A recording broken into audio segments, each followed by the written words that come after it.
नव्या बचपन से ही बहुत जिद्दी थी। बिन माँ की बच्ची थी, इसलिए सब लोग उसे संभालते थे। दादी की तो लाडली थी। उसके पापा सचिन की दूसरी शादी करने का प्रयास चालू था, पर यह 7 साल की बच्ची कुछ ना कुछ करके अपने पापा का रिश्ता जुड़ने नहीं देती थी। उसकी दोनों नानी और दादी उसे समझा समझा कर थक गई। बेटा, सभी सौतेली माँ बुरी नहीं होती। तुम्हें अगर तकलीफ दी तो हम उस पर चिल्लाएंगे, डांटेंगे।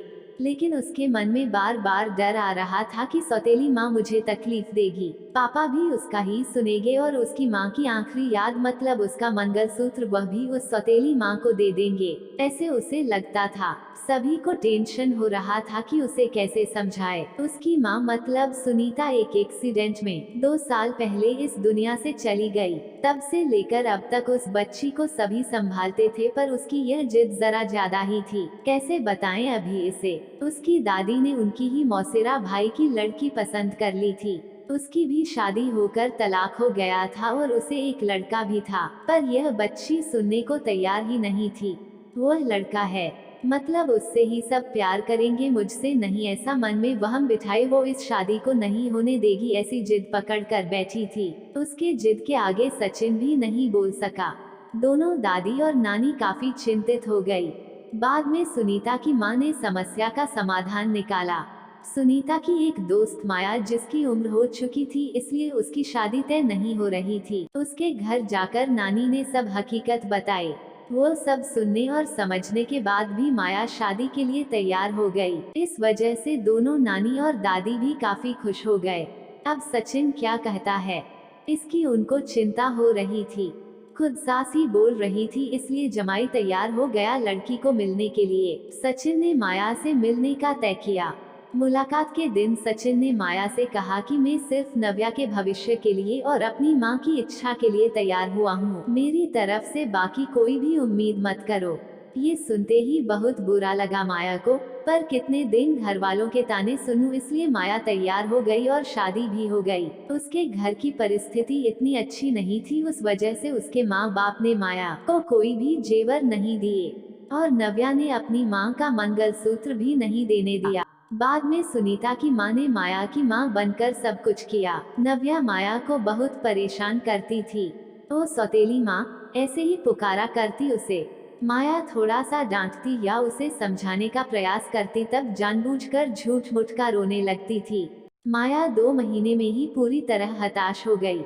दोनों दादी और नानी को पहले ही सब कुछ पता था, इस वजह से माया को वो कुछ नहीं बोलती थी। वो उल्टा उसे बोलती थी कि मारोगी भी तो चलेगा। पर सचिन को ये सब सहन नहीं होता था।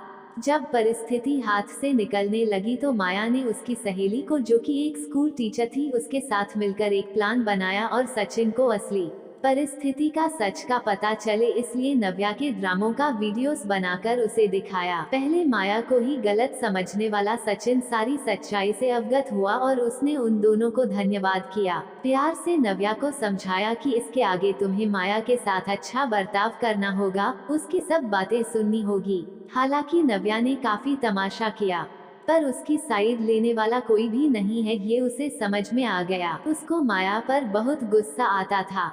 माया उसे बहुत समझाती थी।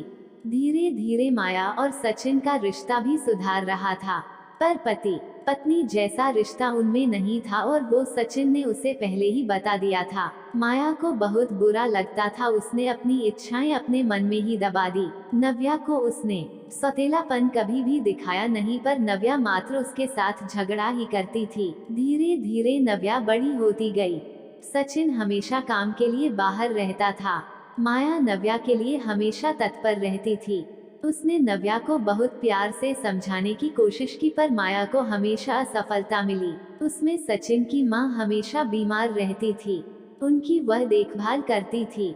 उन्होंने एक बार माया को बुलाकर बताया, मुझे बहुत चिंता होती थी इस नव्या की, पर अभी नहीं होती। तुम हो ना, अभी मेरा कुछ भी हो जाए चलेगा, पर तुम्हारे लिए मुझे बहुत बुरा लगता है। जिस बच्ची के लिए तुम इतना करती हो, उसकी उसे कीमत ही नहीं है। तभी माया मुस्कान के साथ बोली, नव्या को देखते हुए बोली, उसने मुझे हमेशा गलत ही समझा, हमेशा की तरह। नव्या ने माया से बहुत झगड़ा किया। सचिन के घर पर आते ही उसको सब झूठ बताया। पर उसने भी नव्या को ही सुनाया। गुस्से से नव्या ने खाना भी नहीं खाया। माया ने भी खाना खाया नहीं। नव्या को समझाने के लिए गई तो माया ने कहा, मुझे तुम्हारी माँ की जगह नहीं चाहिए, उसकी आखिरी निशानी मतलब उसका मंगलसूत्र भी नहीं चाहिए, मुझे सिर्फ तुम माँ बोलकर पुकार लो। मेरे लिए उससे बड़ा कोई पुरस्कार नहीं होगा। जिस दिन तुम ऐसा करोगी उस दिन मुझे ममता का गहना मिल जाएगा, वही मेरा खरा पहला गहना होगा। पर नव्या सुनेगी तब ना। जैसा था वैसे ही सब चालू रहा। कई दिनों बाद दादी की तबीयत बिगड़ी। उन्होंने सचिन को बुलाया और कहा, माया बहुत अच्छी लड़की है, वो कभी भी भेदभाव नहीं करेगी, तुम उसको अपनी पत्नी की तरह स्वीकार कर लो। उसकी भी कोई उम्मीद होगी तुमसे, वह पूरा करो। ये आखिरी शब्द बोलकर दादी चल बसी। सचिन को माँ के वह शब्द कान में गूंज रहे थे। महीना हो गया तब भी वही शब्दों का विचार करके गैलरी में शांत बैठा था। उतने में माया ने खाना खाने के लिए आ रहे हैं ना ऐसा बोलकर बुलाने आई। सचिन का सब्र का बांध टूट गया। वह माया के गोद में सिर रखकर बहुत रोने लगा। आज 5 साल बाद पहली बार सचिन ने माया को छुआ। माया घबरा गई। उतने में नव्या वहां पर आ गई। इस वजह से वह विषय वहीं पर ही खत्म हो गया। कई दिनों बाद वापस सब नॉर्मल हो गया। दोनों ही अब शरीर से मन से नजदीक आ गए थे। नव्या को समझ आने के बाद वह भी जरा अच्छा बर्ताव करने लगी। अभी उसकी 12वीं की परीक्षा थी, इसलिए माया उसके टाइम टेबल सब ठीक से संभाल रही थी। कुल मिलाकर सब अच्छा चल रहा था। ऐसे में उनकी खुशियों को नजर लग गई। सचिन का भी एक्सीडेंट हो गया और वह गुजर गया। अभी माया और नव्या वह दोनों ही थी एक दूसरे के लिए। जो भी सेविंग थी उस पर घर चल रहा था। माया तो ग्रेजुएट नहीं थी, इस वजह से उसे नौकरी मिलने में दिक्कत आ रही थी। छोटी छोटी नौकरी करके वह घर खर्चा चला रही थी। सचिन की सब सेविंग उसने नव्या के लिए रख दी। अब नव्या को प्यार हो गया था सुशांत नाम के लड़के से।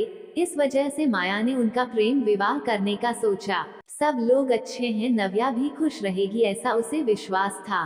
पर सुशांत की मां खड़ूस थी। सचिन के जाने के बाद उनकी परिस्थिति भी अच्छी नहीं थी। नव्या शादी के बाद ज्यादा गहने नहीं लाई, इसलिए ससुराल वाले उसे तकलीफ दे रहे थे।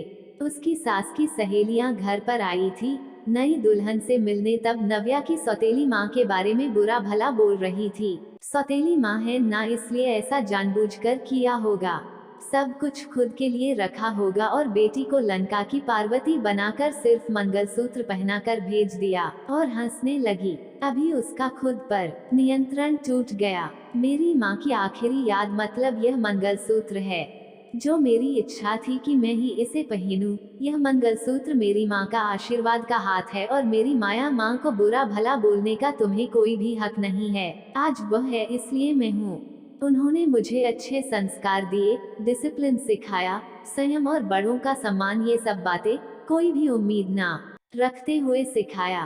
पापा के जाने के बाद भी उन्होंने कमाए हुए एक पैसा भी खुद पर ना खर्च करते हुए सब पैसे मुझे दिए। कभी भी सोतेलापन उन्होंने मुझे नहीं दिखाया। मेरे लिए उन्होंने खुद का बच्चा तक नहीं होने दिया। पर मुझ पागल को कभी यह समझ में नहीं आया। उन्होंने मुझे सिर्फ और सिर्फ प्यार किया। मुझसे उन्हें एक ही चीज चाहिए थी, जो मैं कभी नहीं दे पाई। सब औरतें एकदम सोच में पड़ गई कि आखिर वह कौन सा चीज चाहिए थी। उन्होंने नव्या से पूछा उन्हें क्या चाहिए था। सच में बहुत महंगा गहना होगा, इसीलिए तो उसने इतना एडजस्ट किया होगा। बातचीत हो रही थी तब वहां माया आई और औरतें खुसुर फुसुर करते हुए हंसने लगी। माया मन में डर गई, नव्या ने ऐसा क्या किया होगा, ऐसा क्या किया जो ये सब औरतें उसे देख रही है। तभी नव्या ने माया को गले लगाकर प्यार से माँ बुलाया। दोनों माँ बेटी सब भूलकर एक दूसरे की बाहों में गुम हो गई। औरतें जब जाना फूसी कर रही थी कि तभी नव्या बोली, आप सबको वह गहना देखना था ना, यही माँ बुलाकर ममता का गहना उसे चाहिए था। माया को तो रोना आ रहा था।